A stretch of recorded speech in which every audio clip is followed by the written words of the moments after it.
Assalamualaikum sahabat Ruang Belajar, apa kabar semuanya? Semoga sehat selalu. Selamat datang kembali di channel kami, Ruang Belajar. Mental block adalah penjara. Keberadaannya menjadi penghambat pencapaian dan kesuksesan Anda. Tak jarang, mental block juga menjadi sumber masalah kesehatan Anda. Sekeras apapun Anda berusaha, jika mental block Anda terlalu kuat, maka pencapaian Anda akan berkutat pada hal itu saja. Pada video kali ini kita akan membahas 4 mental block yang menjadi sumber penghambat kesuksesan dan pencapaian Anda.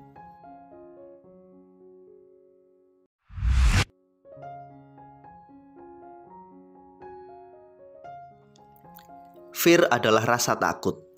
Rasa takut yang berlebihan menjadi sumber penghambat. Ketika Anda melangkah dan rasa takut itu datang, maka Anda akan muncul menjadi orang yang sangat mudah ragu dalam proses mengambil keputusan. Ketakutan yang tercipta pada diri Anda membuat Anda sering kurang percaya diri dalam proses mengambil sebuah keputusan. Ketakutan akan masa depan, ketakutan akan hal yang belum terjadi adalah sebuah pengganggu utama yang membuat Anda memiliki rasa khawatir yang sangat tinggi, yang membuat Anda mudah stres, yang membuat Anda sulit merasa nyaman dalam menjalani hidup. Rasa takut tersebut membuat Anda sulit menjadi orang yang mandiri dalam mengambil keputusan. Anda sangat terpengaruh oleh kondisi lingkungan Anda sangat mudah dipengaruhi oleh orang-orang di sekitar Anda. Anda melangkah, tapi tidak dengan sepenuh hati. Anda berjuang, tapi masih diliputi oleh rasa takut dan rasa ragu. Rasa takut, ragu yang menyelimuti diri inilah yang sebenarnya membuat Anda tidak dapat melejit, membuat Anda tidak dapat meraih dan melakukan yang terbaik.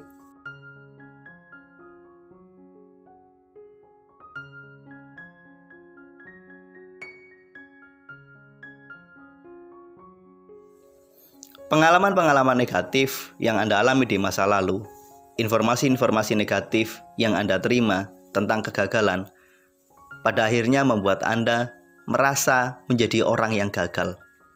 Ini adalah kondisi mental block yang sangat berbahaya. Ketika Anda merasa gagal, ketika Anda merasa diri tidak mampu berjuang, maka pada titik ini Anda tidak akan berbuat apa-apa.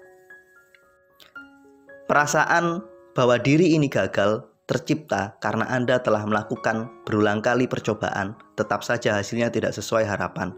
Anda telah berjuang sepenuh tenaga, namun tetap saja realitanya tidak sesuai dengan harapan yang Anda inginkan. Inilah penjara yang sebenarnya, perasaan yang meliputi diri Anda dan keyakinan yang sangat kuat bahwa diri Anda adalah orang yang gagal, membuat Anda benar-benar tidak berani melangkah, membuat Anda menjadi orang yang mungkin terlihat pasrah, tapi sebenarnya Anda hampir terjebak pada keputusasaan. Jika Anda memelihara rasa gagal, jika Anda menganggap dan mempersepsikan bahwa diri Anda gagal, maka realita hidup Anda tidak akan berubah. Anda akan berpindah dari satu kegagalan ke kegagalan berikutnya.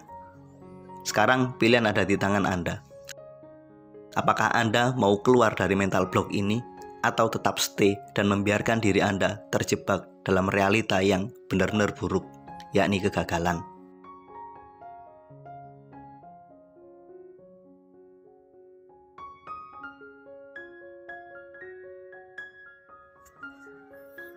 Apati atau keputusasaan adalah sebuah persepsi menganggap dan menerima realita buruk yang terjadi pada diri kita.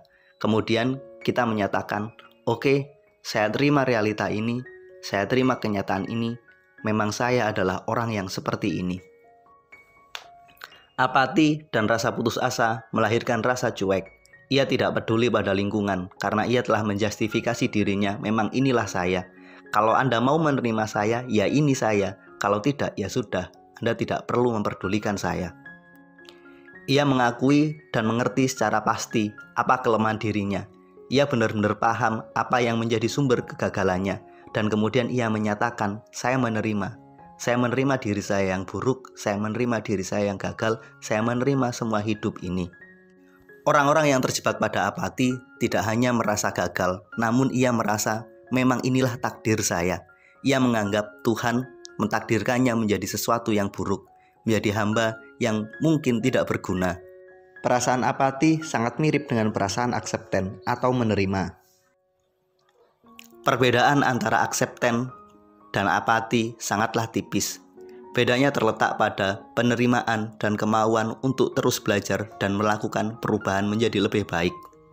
Orang-orang yang aksepten, yang mampu menerima realita dan bersyukur atas realita tersebut, ia akan menyatakan, "Oke ya Allah, saya terima ini, saya syukuri semuanya, dan saya siap belajar dan menjadi lebih baik."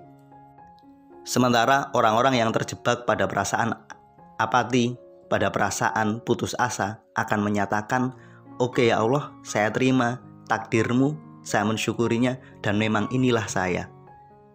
Tidak ada niatan sedikit pun untuk merubah takdirnya, tidak ada niatan sedikit pun untuk belajar dan memperbaiki diri. Mereka tidak mengambil pelajaran dari setiap kegagalan yang mereka alami. Mereka juga tidak mengambil pelajaran dari setiap fase hidup yang mereka lalui. Yang mereka lakukan hanya menerima dan sesekali menyalahkan keadaan.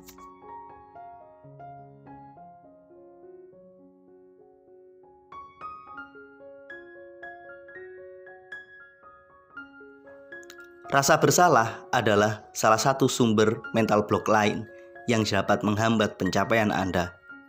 Sekeras apapun Anda berusaha, jika di dalam diri Anda tersimpan rasa bersalah yang sangat dalam, maka Anda akan sulit untuk move on. Anda akan sulit untuk melakukan yang terbaik. Dalam setiap gerak Anda merasa diri Anda tidak berharga. Anda merasa bahwa diri ini adalah orang yang salah dan tidak layak.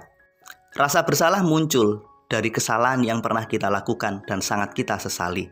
Rasa bersalah menghadirkan penyesalan berkepanjangan dalam hidup Anda dan perjalanan Anda akan merasa sangat terbebani oleh masa lalu Anda. Rasa bersalah juga muncul karena kondisi sekitar Anda yang terlalu sering menyalahkan Anda. Mungkin Anda pernah pada masa kecil di justice, ini pasti kamu yang melakukannya. Ini gara-gara kamu. Ini terjadi karena kamu. Berbagai justifikasi tersebut telah membuat diri Anda merasa menjadi orang yang tertuduh dan membuat Anda merasa bersalah.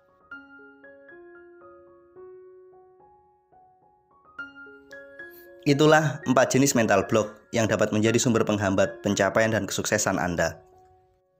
Pertanyaan menariknya, jika saya mengalami salah satu dari keempat hal tersebut, lantas apa yang harus saya lakukan? Sangat sederhana. Anda dapat melakukan 3 hal. Pertama, mengenali, mapping, pahami diri Anda, apa yang menjadi penghambat diri Anda. Kemudian, hapus. Layaknya sebuah program, mental block juga dapat kita hapus. Langkah ketiga, ganti dengan hal yang baik, ganti dengan program yang positif. 3 hal itulah yang akan kami lakukan pada kelas online mental block terapi.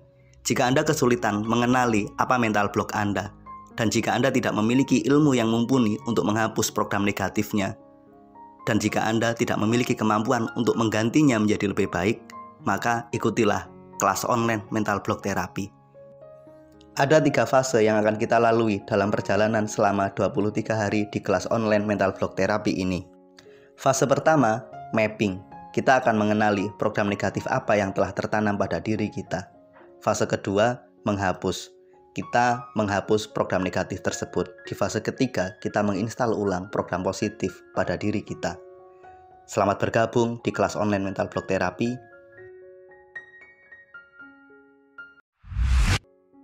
Selamat belajar, sukses selalu. Terima kasih telah menonton. Sampai ketemu pada video kami berikutnya. Assalamualaikum warahmatullahi wabarakatuh.